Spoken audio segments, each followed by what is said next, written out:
Hello and welcome to the TMZ Podcast. I'm Charlie Cotton. I'm Derek. Oh, you let me introduce myself again. Love that. Yesterday you preempted me, so now I was going to let you do your own introduction. And I didn't even have a pithy name for myself. I should just go back to you calling me Lothario Lawyer with the best T-shirts. You always come in every day in a new parody T-shirt. I'm really into Tim Robinson these days, so this is from his show. But every day it's a parody. Every day. What's your favorite? Sometimes blank, and then I just let you fill in the parody. Fill in the blanks. What's your favorite parody T-shirt you own? You brought it up earlier this morning. I would say it's my Kith shirt with Mike Tyson. It says Kith. It says Kith because it's like Kiss the band, but it's Mike Tyson. All right, let's. He's got that little lisp. Kith. It always engenders this kind of reaction. Okay, let's get to our stories. We'll talk to you more about the fires and the way the celebrities are dealing with the destruction. We'll talk about Jimmy Butler, the famous NBA player, one of the best, if not the best in the league. He's slamming his baby mama because she wants an extra $10K a month. We'll tell you why she wants it and why he's saying nope. And finally, we talked about Chase Chrisley earlier in the week. Well, now we got an update. Not only do we have the audio from the phone call that a bar manager made to the cops, but we also have his mugshot because Chase Chrisley was tossed in jail for battery. Yeah, these Chrisleys, man. These couple already in jail. This one's out and about. Yeah, the Chrisleys. To begin with, the fires, obviously still awful. LA is still dealing with everything that's transpired. A few celebrities are returning to the ruins of their houses, and we've got the video of it. Paris Hilton, she made an emotional return to her home. She had one of the most idyllic places in the best locations right on the water, a nearly $9 million place, completely turned to rubble. This is one of the most beautiful places in Los Angeles. This is Malibu, right? I mean, everyone dreams about this when they come to Los Angeles. If you visit, you drive along the PCH, it's all gorgeous, multi-million-dollar houses. Paris Hilton obviously had one. And it's reduced to rubble. I mean, the destructive power of this fire, you can really see. It just tears through. At the end of the day, houses are sticks. That's what they are. We still frame them with wood, and so it's just fuel for these fires. I thought she wrote beautifully about, like, the heartache of it all. I didn't expect Paris to sort of be able to tap into that necessarily. I don't think of her as a wordsmith, but she said, it feels like my heart has been shattered into a million pieces. She talked about the memories she had there with her young children, Phoenix and London, and it's really heartbreaking. I know a lot of people think celebrities are rich, but they have memories and feelings just like everyone else. Even if they can withstand these kind of things, it's really devastating. And I bet they have like so many prized possessions from their different careers that are gone now, all these mementos. We saw Milo Ventimiglia from, what's the show called? This Is Us. This Is Us. Yeah. Same thing happened to him, man. It's actually like, it's so sad. And his house burned down in that show that made him famous. Is that right? Yeah, it's one of the like key themes of that show is a house fire and what it did to their lives. And he drove back to Malibu to find his real home had been destroyed by a fire. So it's really, he gets choked up seeing it. And then now we're starting to look, the fires haven't even been fully contained. I think 6% was the last I saw. 6% of the Palisades fire. I mean, these are massive, 10,000, tens of thousands of acres. But they are trying to get it under control. But now Henry Winkler and other celebrities are starting to say, who started these fires? We think of brush fires as just sort of combusting and then the wind blowing them and, from dry conditions. But sometimes they're started by arsonists, and he thinks they were. And he says if someone started these fires and they've been so sporadic around the city, some people are thinking they are, and someone's under arrest for, potentially having started one of them. He says, if there's an arsonist, you cause this kind of devastation, you should be beaten to a pulp until you're unrecognizable. Not what you hear from Henry Winkler usually. That should have actually led this segment. The fact that Henry Winkler... America's grandpa. And I've interviewed him maybe a dozen times. He is the nicest, most sort of placid... Gentle. I've never heard him say a negative word about anyone. Obviously, he's got big feelings about, these fires.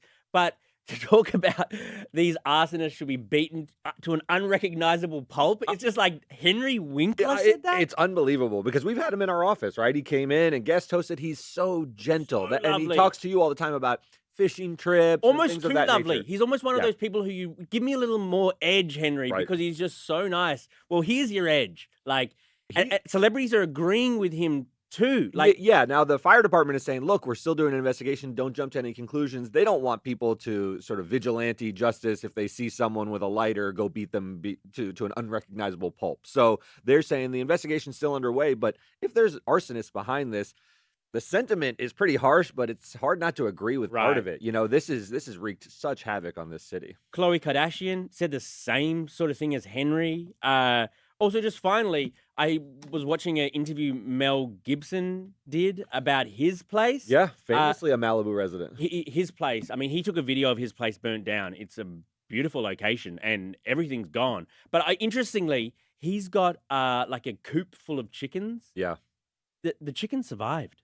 Unbelievable. Really? The whole Oh, I didn't see he was this. saying, the whole place burnt to a crisp, but no chicken was harmed in the fire. They're outside in a coop, and they all survived. That's unbelievable, because some of the most sort of haunting images I've had from this are the videos of the animals fleeing the forest and yeah. going into urban environments, a burned, small baby deer. It's horrifying. Some people had to leave their animals. I know a good friend of mine in the Palisades left with her daughter, but wasn't able to grab her dog and was devastated. Went back, the dog was okay, but this is really emotional stuff. Yeah, it really is. Okay, on to our next story.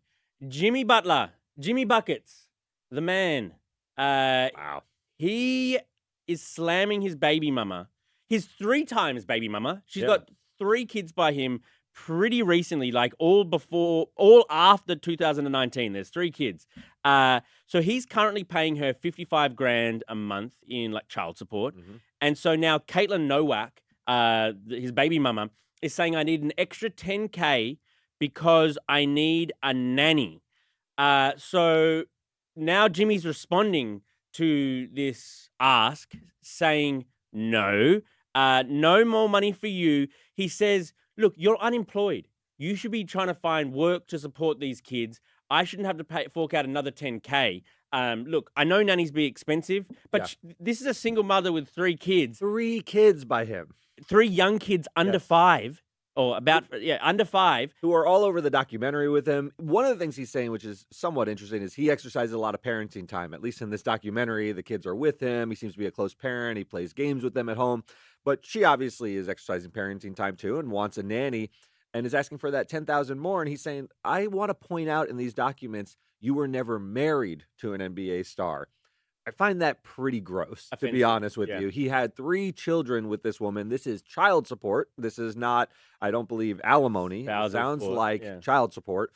And these kids are adorable, and he makes $49 million a year. He is an NBA superstar. He's not just a regular player, to Right. your point.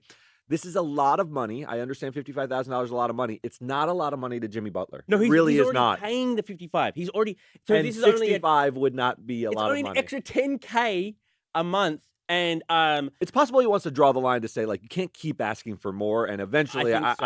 I want to, like, check you a little bit, and I'm willing to go to court and even publicly say some things that won't make me look good to do so. this is an emotional response from him. I'm not giving you any more money. Probably doesn't like her anymore. But I mean, yeah, he had 3 kids. You would have thought that maybe the third was conscious. Like Yeah. you were having these kids with her, and so There's an 10,000 ugliness when it's about child support, isn't there? $10,000 sounds like a lot of money, but for a nanny or multiple nannies, because you got 3 kids, it's actually like not that big of an ask. And by the way, these are 3 very famous kids. In Miami, the Heat are like all there is. We don't have like many sports. The Marlins don't matter that much. I was born in Florida.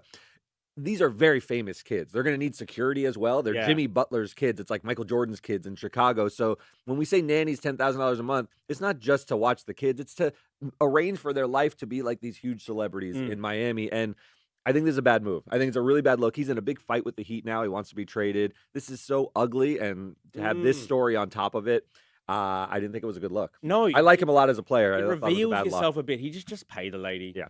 Okay, on to our last story. Chase Chrisley, he was tossed in jail for battery. Battery that he allegedly committed upon the bar manager. Yeah. One night, he was at a bar called Twin Peaks, and apparently he got pretty drunk, didn't want to leave, slapped the bar manager twice, allegedly. Yeah. So the bar manager called the cops. And let's have a little bit of a listen to what the phone call said. Do not touch me. Do not touch me. I don't have to Okay, touch you. what's Do not going touch on me. I don't at have the to touch location? you. There's a guest I'm trying to ask to leave politely. He's being a little aggressive, and he actually assaulted me with his hand I in the chair. assaulted you. Now he's in my face. He just slapped me in the face again. So You said he just slapped you in the face. He's Yeah. been since taken and booked. He's leaving the building now, but yeah, he just slapped me in the face. He's been since taken and booked. Got a mugshot now. He's been released on $10,000 bail. We get a lot of 911 calls. Usually a 911 call is sometimes in the heat of things going on, but often after the fact. Hey, this all happened. Please come and help us. This one's like in the heat of it. You rarely hear like the guy's standing in my face right now. He's on the phone with the cops. And you hear a smack, and that's what he's accused of in the police report. I read both the police report and listened to the 911 call. It's rare that you have that kind of evidence available. The mugshot's an all-timer, man. He's got like the little smirk. He does look like he tied one on, maybe. Right. But we'll have to see how this plays out. This is a family that was like torn apart by reality television. There's no other way to think of the Chrisleys. They had like a little reality moment. Chrisley knows best. He was like sort of a squeaky clean dad. It's kind of funny. That's the title of the show. And It's then unreal. The three main characters are behind bars. The whole thing is falling apart. He's Yeah. in prison. They lived in a mansion they couldn't afford. The whole thing was a huge ruse. And to be honest, I can't give him props for it. Like, how did he keep this sort of great Gatsby type? He's not really who he claims to be. It truly was a juggling act. It was. And now, it's sad to see that this is Todd's kid, right? Chase. Yeah. And, I don't like to see people's lives fall apart in real time, but man, like what a fall. For even by reality standards, this is a pretty big splat. When Todd and Julie are on the phone to Chase, like, how do they sort of like discipline him or sort of like to punish, say like you shouldn't have done that? They've got no leg to stand on. How do you discipline him when he has to make a collect call to you in the prison in order for you to parent him? Right. It's impossible. But although now he's booked, so maybe they wave to each other. Maybe the facilities are close by. Maybe they can huddle. It's really sad in some sense, but the 911 call, we just don't hear like a smack often. So that's why it's up there. Okay, let's read out some of your comments you've been leaving. On the Los Angeles fires, Justin says he's praying for everyone dealing with the terrible firestorm. People are still people, whether rich or poor. It's human to feel hurt for people who are hurting. Yeah, I mean, that has been a very interesting response to this. I know the rest of the country kind of doesn't love LA because we live in it's such a great place and we're all rich snobs apparently. Yeah. But to like sort of not. It's really not the case either. I mean, Altadena, some of these neighborhoods are not super affluent. No. Palisades has gotten a lot of news, and that Malibu is an affluent is. place. Malibu is as well, but there's a lot of displaced people. This is not all rich people. Yeah. No, I feel really sorry for them. Gary Wiley said he thinks that people are starting the fires. A lot of people, we will find out. You and the Fonz, man. Yeah. I mean, this is a lot of people. The fallout from all of this and the investigations are going to be very interesting. It's not okay. Hey, don't do that. Hey. Hey. On Jimmy Butler, MIA or Mia says, I raised my son without child support. The struggle is real. That would be so tough. Like, my kids have been home from school this week because of the fires. Same. And my wife's been doing, the lion's share of parenting.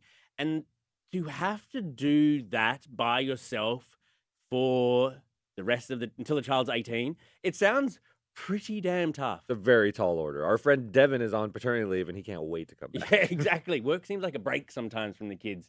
Tasha says, although I don't know the extent of the Jimmy Butler story, I still wonder if there was a dispute, a custody dispute for the kids. Did he want and was not granted full custody? It's a good point. There is some mention that he does share custody and he does have some parenting time with them.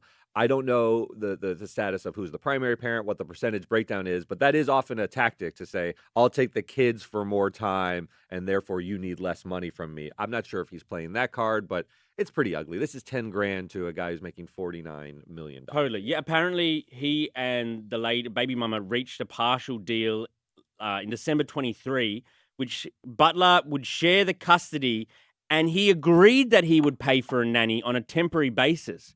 I should have read that last line when we were doing the pitch. Just to put this in context, when he's asking, let's say she's asking for $65,000 a month, that's around like $800,000 a year. Yeah. He makes $49 million a year. So but taxed as well. So let's cut it in half. So you got managers, $25 million. Listen, it's not a lot of money. Okay. It's just not for him. On Chase Chrisley, Bezo Lego is laughing at the fact that now all 3 Chrisleys are in jail. We just need to send a few more of them to jail just to get the whole family behind bars, get the cameras up. Yeah, where's the daughter? I don't know. She's had a. It's wild to me that all of them are behind bars. Todd's wheels have got to be spinning behind bars now. I bet he's thinking like, surely this is a reality show. Let's get the daughter to commit something. We'll all be behind bars. Imagine family behind bars. You're all in different cells. I mean, it's unbelievable, but I wouldn't put it past him thinking about it. Okay, well, that was a pretty decent episode as far as they go. Good times. Good times. Thank you very much, Derek. All right, guys. Thank you, guys, and we'll see you guys here next week. Goodbye.